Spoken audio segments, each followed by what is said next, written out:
வணக்கம். தமிழகத்தில் உள்ள அனைத்து மாவட்ட நிகழ்வுகளையும் உங்கள் வரவேற்பறைக்கு கொண்டு வந்து சேர்க்கும் தமிழ்நாடு 360க்கு உங்களை வரவேற்பது நான் சரவணன். முதலில் தலைப்புச் செய்திகளை பார்க்கலாம்.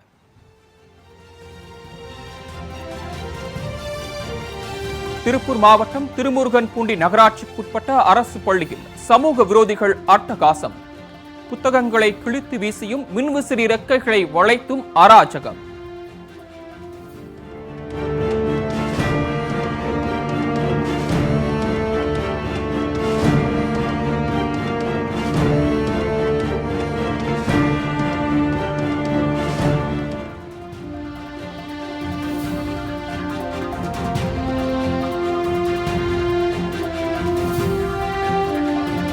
புதுக்கோட்டை மாவட்டம் விராலிமலையில் நல்ல தண்ணீருக்காக 3 கிலோமீட்டர் நடையாய் நடக்கும் கிராம மக்கள். தண்ணீர் விடுங்க சாமி என கண்ணீர் விட்டு கதறி எழும் மூதாட்டி. தண்ணி இல்ல சாமி, தண்ணி இல்லடி சாமி, அங்க என்னையா பண்ணுவோம்? ஐயோ, உயிருக்கு தண்ணி வச்சு உயிருக்கு கூட பக்கத்துக்கு தண்ணி கிடைக்கலையா?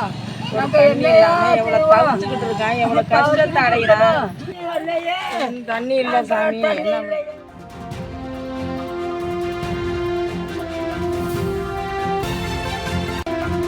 ராமநாதபுரத்தில் 24 ஆண்டுகளுக்கு பின்பு மீண்டும் சந்தித்துக் கொண்ட முன்னாள் பள்ளி மாணவர்கள் பள்ளி பருவ நினைவுகளை குறித்து கலந்துரையாடிய சுவாரஸ்யம்.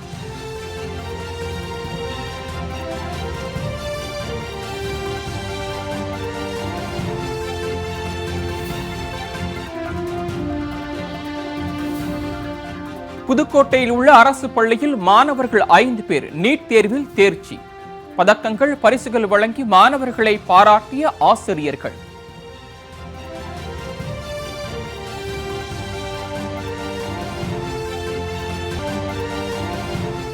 ஈரோடு மாவட்டத்தில் சிறுவர் பூங்காவை மது கூடாரமாக மாற்றிய சமூக விரோதிகள்.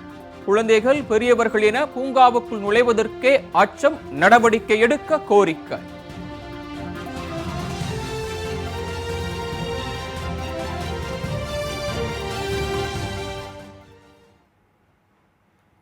இனி செய்திகளை விரிவாக பார்க்கலாம். திருப்பூர் மாவட்டத்தில் அரசு பள்ளி வளாகத்திற்குள் நுழையும் சமூக விரோதிகள் புத்தகங்களை வீசி எறிந்து அட்டகாசத்தில் ஈடுபட்டு வருகின்றனர்.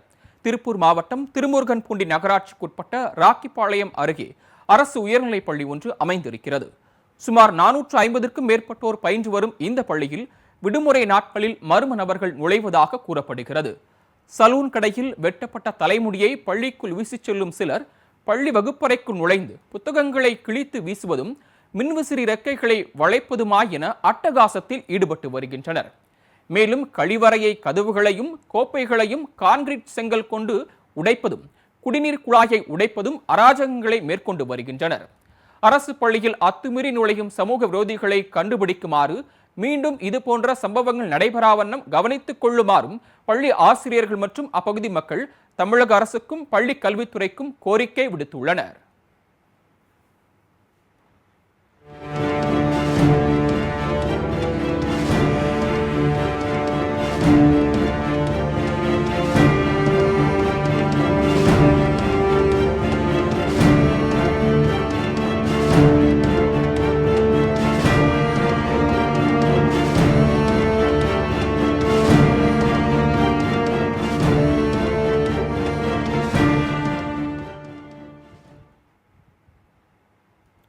கோவை அருகே சூலூரில் அரசு நிலத்தை பயன்படுத்தி காய்கறிகளை விளைவித்த கிராம ஊராட்சி நிர்வாகம் மக்களுக்கு அதனை மலிவு விலையில் விநியோகம் செய்திருக்கிறது.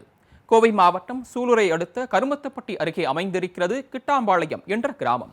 சுமார் 10,000க்கும் மேற்பட்டோர் வசித்து வரும் இந்த கிராமத்தில் உள்ளாட்சி தேர்தலில் சுயேட்சையாக போட்டியிட்ட சந்திரசேகர் என்பவர் ஊராட்சி மன்ற தலைவராக தேர்ந்தெடுக்கப்பட்டார்.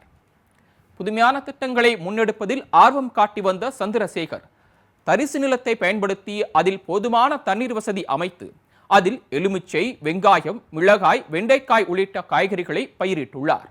2.5 ஏக்கர் தரிசு நிலத்தில் காய்கறி பயிரிட்ட தயார் செய்தவர்கள் அதனை பொதுமக்களுக்கு மலிவான விலைக்கு விநியோகம் செய்து வருகின்றனர்.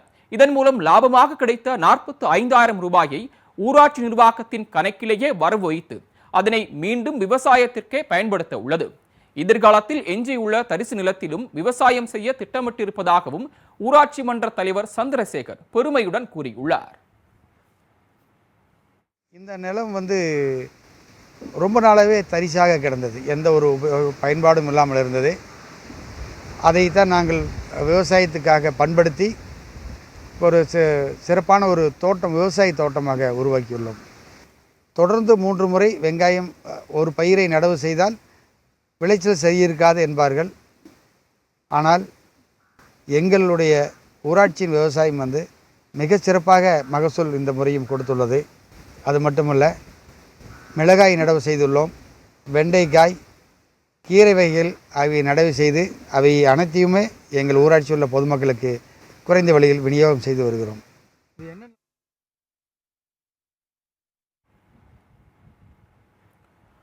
ஈரோடு மாவட்டத்தில் சிறுவர்கள் பூங்கா சமூக விரோதிகளின் கூடாரமாக மாறியிருப்பதால் பொதுமக்கள் அச்சமடைந்துள்ளனர். ஈரோடு மாவட்டம் சம்பத் நகர் உழவர் சந்தை அருகே கடந்த 2006ஆம் ஆண்டு 20 லட்சம் ரூபாய் மதிப்பீட்டில் சிறுவர் பூங்கா ஒன்று அமைக்கப்பட்டு பயன்பாட்டுக்கு வந்தது. ஆனால் இந்த பூங்காவானது கடந்த 4 ஆண்டுகளாகவே பயன்படுத்த முடியாத வகையில் மோசமான நிலையில் காணப்படுகிறது. சம்பத் நகர் மற்றும் அதனை சுற்றிலும் 500க்கும் மேற்பட்ட குடும்பங்கள் வசித்து வரும் நிலையில் குழந்தைகள், பெரியவர்கள் மாலை நேரங்களில் பூங்காவுக்கு சென்று வருவது வழக்கம். ஆனால் மாநகராட்சி அதிகாரிகளின் அலட்சியத்தாலும் சரியான பராமரிப்பு இல்லாததாலும் பூங்கா பெரும்பாலும் பூட்டியே வைக்கப்பட்டுள்ளது. மேலும் இரவு நேரங்களில் பூங்காவுக்குள் நுழையும் சமூக விரோதிகள் பூங்காவை மது கூடாரமாக பயன்படுத்தி வருவதும் ஆபாச செயல்களில் ஈடுபட்டு வருவதுமாக இருக்கின்றனர். இதனால் வெறுப்படைந்த அப்பகுதி மக்கள் பூங்காவை சீரமைத்து பொதுமக்களின் பயன்பாட்டிற்கு கொண்டு வர வேண்டும் என கோரிக்கை விடுத்திருக்கின்றனர்.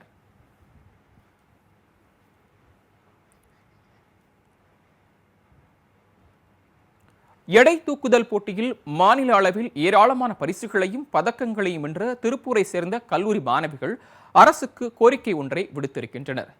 செல்போனில் மூழ்கி கிடக்கும் மாணவிகளுக்கு மத்தியில் சாதனையை தேடி ஓடும் சிங்க பெண்கள் யார், அவர்களின் லட்சியம்தான் என்ன, பார்க்கலாம் இந்த செய்தி தொகுப்பில்.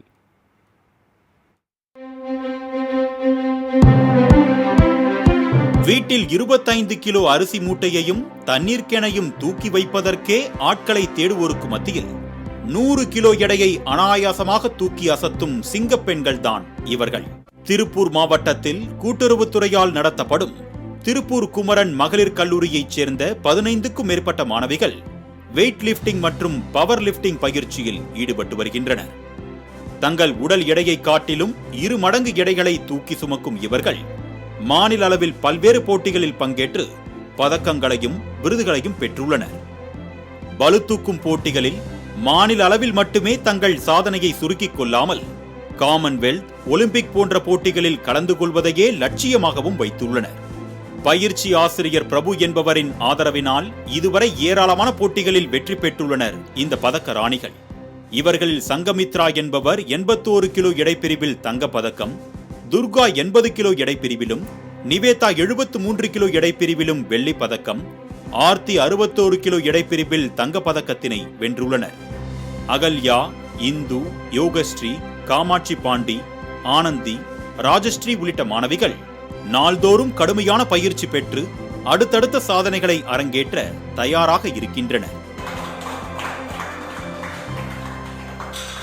இந்நிலையில் தங்களுக்கு அரசு மற்றும் தன்னார்வலர்கள் யாரேனும் உதவி செய்யுமாறு கேட்டுக்கொள்கின்றனர். திருப்பூர்ல இருந்து 15 பொண்ணுங்க ஒலிம்பிக்ஸ்லயும் காமன்வெல்த்லயும் கண்டிப்பா பிரைஸ் வாங்குவாங்க.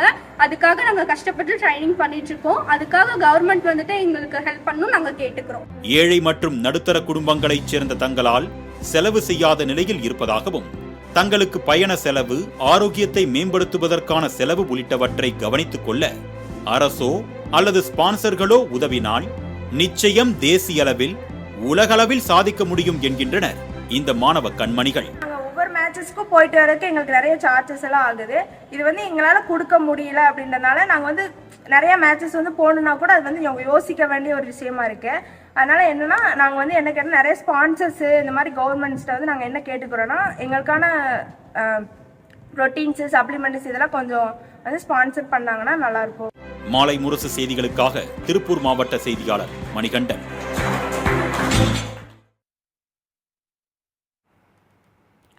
புதுக்கோட்டை மாவட்டத்தில் தண்ணீர் வசதியின்றி தவித்து வரும் கிராம மக்கள். என்ன நடக்கிறது அந்த கிராமத்தில் பார்க்கலாம்.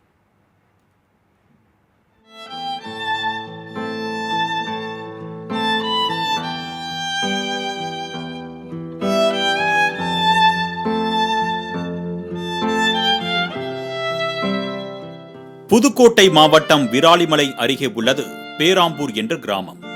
அழகிய கிராமமாக காட்சியளித்தாலும் கண்ணுக்கு எட்டிய வரை நல்ல தண்ணீர் கிடைப்பதற்கான எந்த ஒரு ஆதாரங்களையும் கண்டுபிடிக்க முடியவில்லை என்பதுதான் வேதனையான ஒன்று. கடந்த 2.5 வருடங்களாகவே குடிப்பதற்கு காவிரி நீர் கிடைக்காமல் உப்பு தண்ணீரையே குடித்து வருகின்றனர் பேராம்பூர் பகுதி மக்கள். தண்ணீர் வசதி கேட்டு அரசு அலுவலகங்களில் பல முறை ஏறி இறங்கியும் பல புகார் மனுக்கள் வழங்கியும் இதுவரை நடவடிக்கை எடுக்கவில்லை என்றும் கூறப்படுகிறது. சிறுமிகள், மூதாட்டிகள் ஆகியோர் ஒரு குடம் நல்ல தண்ணீர் எடுப்பதற்கு 2.5 கிலோமீட்டர் மேல் பயணிக்கும் கொடுமை அரங்கேறி வருகிறது.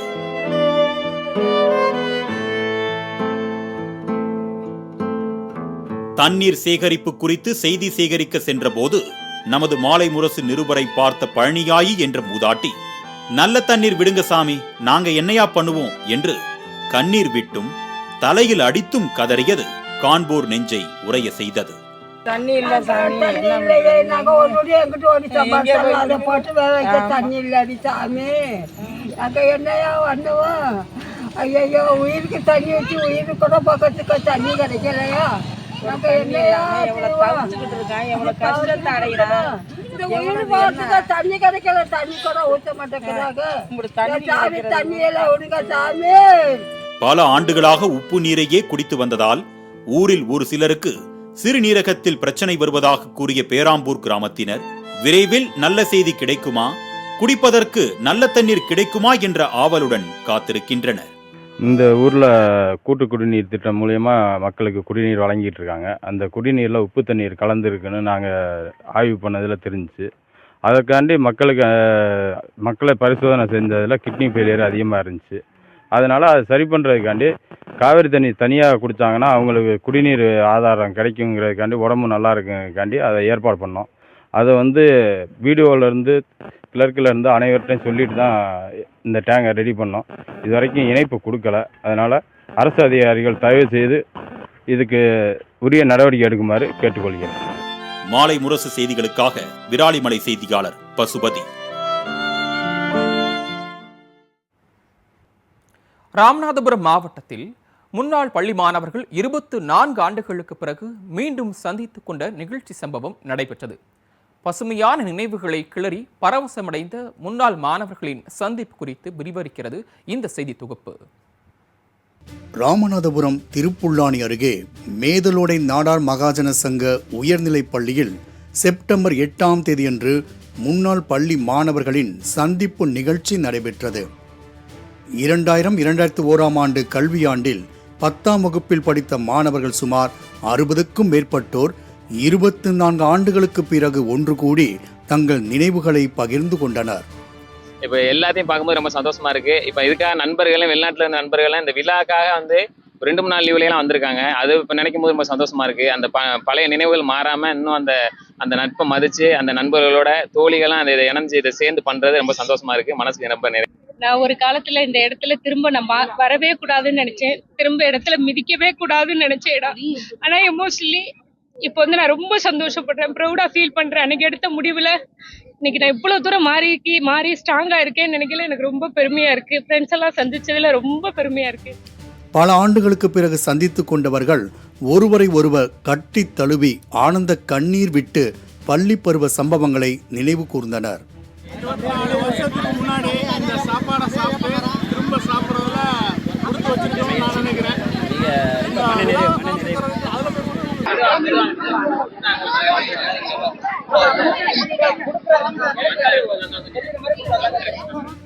அதிலும் பல ஆண்டுகளுக்கு பிறகு மீண்டும் சந்தித்ததால் சக வகுப்பு தோழன் தோழியின் பெயரை மறந்து மாற்றி மாற்றி சொல்லி சிக்கிக் கொண்டனர். வகுப்பறை மரத்தடியில் அமர்ந்து கதைகள் பேசியவர்கள் கேக் வெட்டி அதனை தன் தோழர் தோழிகளுக்கு ஊட்டிவிட்டனர். தங்களுக்கு பாடம் கற்பித்து கொடுத்த ஆசிரியர்களின் காலில் விழுந்து ஆசி பெற்றனர். மாலை முரசு செய்திகளுக்காக ராமநாதபுரம் மாவட்ட செய்தியாளர் கண்ணன் பாபு.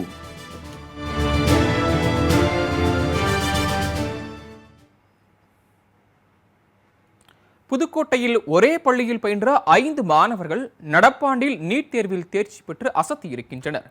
மருத்துவ கனவுகளை சுமந்து வாழ்ந்து வருவோருக்கு தன்னம்பிக்கையை ஊட்டும் விதமாக தேர்ச்சி பெற்று அசத்திய மாணவர்களுக்கு வழங்கப்பட்ட கௌரவம் என்ன பார்க்கலாம்.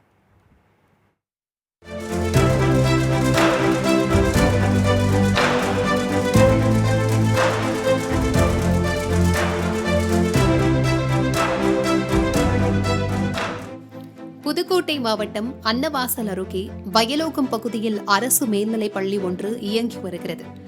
798 மாணவர்கள் பயின்று வரும் இந்த பள்ளியில் பள்ளி நேரம் போக காலை மற்றும் மாலை நேரங்களில் சிறப்பு வகுப்புகள் நடத்தப்பட்டு வருகின்றன. தலைமை ஆசிரியர் ஜெயராஜ் உள்ளிட்ட ஆசிரியர்கள் ஒவ்வொருவரும் தனி கவனம் எடுத்து மருத்துவம், NDI மற்றும் சிவில் தேர்வுகளுக்கும் உயர் பொறுப்புகளுக்கும் மாணவர்களை தயார்படுத்தி வருகின்றனர். இந்நிலையில் நடப்பாண்டில் நடந்த நீட் தேர்வில் புதுக்கோட்டை மாவட்டத்தில் இருந்து 33 மாணவர்கள் தேர்ச்சி பெற்றனர். 28 பேர் MBBS படிப்பிற்கும் 5 பேர் BDS படிப்பிற்கும் தேர்வான நிலையில் இவர்களில் 5 பேர் வயலோகம் அரசு மேல்நிலைப் பள்ளியை சேர்ந்தவர்கள் என்பது தனி சிறப்பு பெற்றுள்ளது. 2021 முதல் 2022 ஆண்டு கல்வியாண்டில் படித்த சுதாகர் மற்றும் சுபாஸ்ரீ, 2022-2023 கல்வியாண்டில் படித்த ஆரத்தி, ஜெயந்தி, கடல்வேந்தன் ஆகியோர் நீட் தேர்வில் தேர்ச்சி பெற்று 7.5% இடஒதுக்கீட்டின்படி மருத்துவ படிப்பில் சேர உள்ளனர். இந்நிலையில் நீட் தேர்வில் தேர்ச்சி பெற்ற மாணவர்களுக்கு வயலோகம் அரசு மேல்நிலைப் பள்ளியின் சார்பில் பாராட்டு விழா நடைபெற்றது. தலைமை ஆசிரியர் ஜெயராஜ் தலைமையில் நடந்த இந்த நிகழ்ச்சியில் ஆசிரியர் சங்க தலைவர், ஆசிரியர்கள், பெற்றோர், மாணவர்கள் என பலர் கலந்து கொண்டனர்.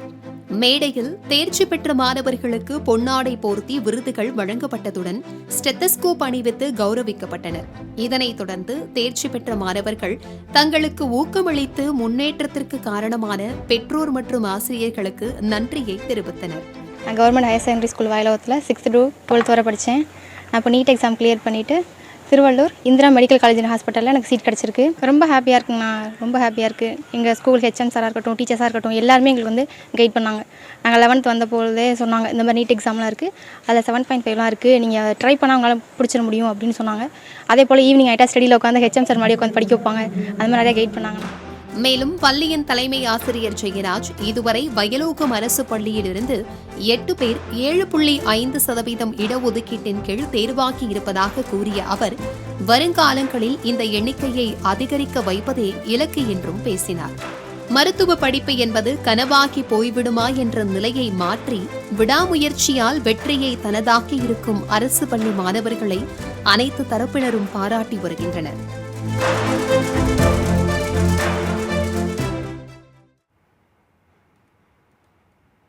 அடுத்து உங்கள் ஊர் நிகழ்வுகளை விரைவாக வழங்க வருகிறது உள்ளூர் எக்ஸ்பிரஸ்.